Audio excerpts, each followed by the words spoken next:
Welcome. Today we are going to learn about Python list. Now, Python lists are an essential data structure in Python, okay? And there are very different advantages over other data types like tuples or set.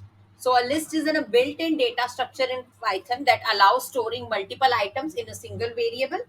They are ordered, that means they are in a sequence, they are mutable, your values can change, and they also allow duplicate values.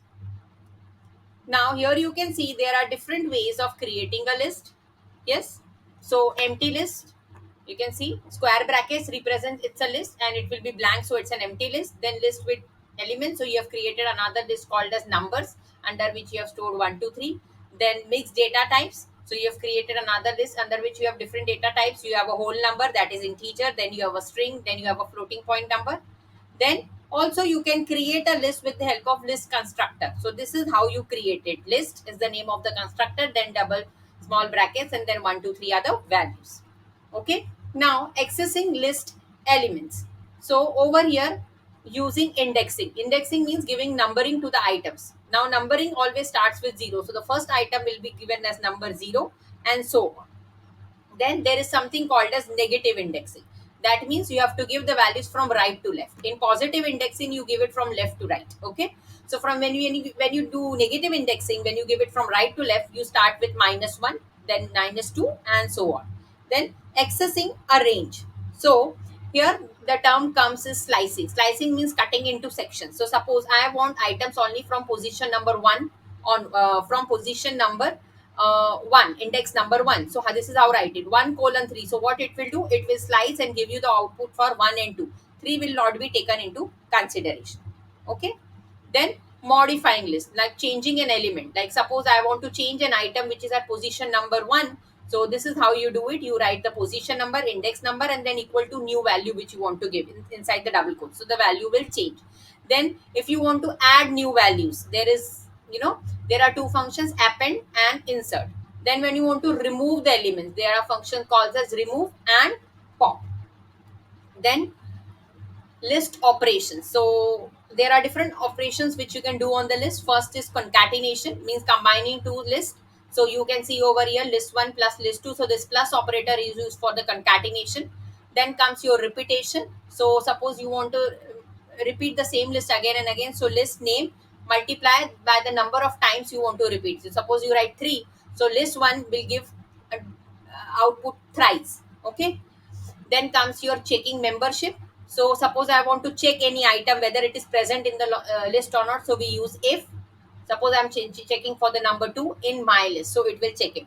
Then suppose I want to find the length of the list. Length means the total number of items in the list. So there is a function called as len. So it will give you the total number of items present in the list. Okay. Let us go ahead iterating over list. Okay. Now using for loop, that is one way. So for item in my list and then print the item. Second is using while loop. So I equal to 0 while I less than len my list. Then print my list. Okay. And then every time it will increment from 0 to 1 and so on. Alright. So by using for loop and while loop, you can iterate over the list. Okay. Now list comprehension. What are the ways? First, compact way to create a list is like this in one line itself. Suppose I am trying to calculate the squares, right? So x exponent to 2 for x in range 10. Now range 10 means from 0 to 9, it will give the square of the numbers. Okay. Then filtering with list comprehension. So suppose I want to just filter out the even numbers from this, from till range 10, that is from 0 to 9. So modulo operator 2, it will divide by 2, and if the remainder is 0, yeah, so this way we will be able to find the even numbers. Okay. Now what are the different list methods? You have sort method to sorting, reverse method, that is again in the reverse order from descending to ascending order, count the number of occurrence of any particular item, and then index means the position. Okay. So these are different list methods. Yes. Then comes your nested list, that is list inside a list. Yes. So here you can see an example of list inside a list. Now suppose you want to access the nested elements, how do you do this? Over here you can see, suppose I write 1 0. So 1 is for this one, and then 0 is for this one, so it will give the output as 3. Okay, let us go ahead. Copying list. So there is a method called as shallow copy. Yes, so original list dot copy, so it will make a copy of it. Then come deep copy using copy module. There are different modules available in Python. What do you understand? Modules means there are different functions which are already created, which will help your task easier. Yes, so first thing, whenever you deal with a module, you need to import it. So the module name is copy, you need to import it, and then with the help of that, you can use deep copy method and you can make a copy of the list. Okay, then come common list pitfalls. So modifying a list while iterating using instead of dot copy, that is one of the way which you can do it. Then comes real world application.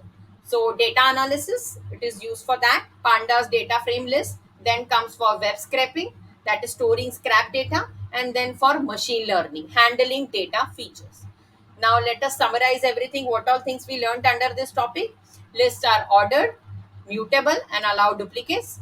Various methods and operations to manipulate list comprehensions for size list creation, nested list, and real world applications.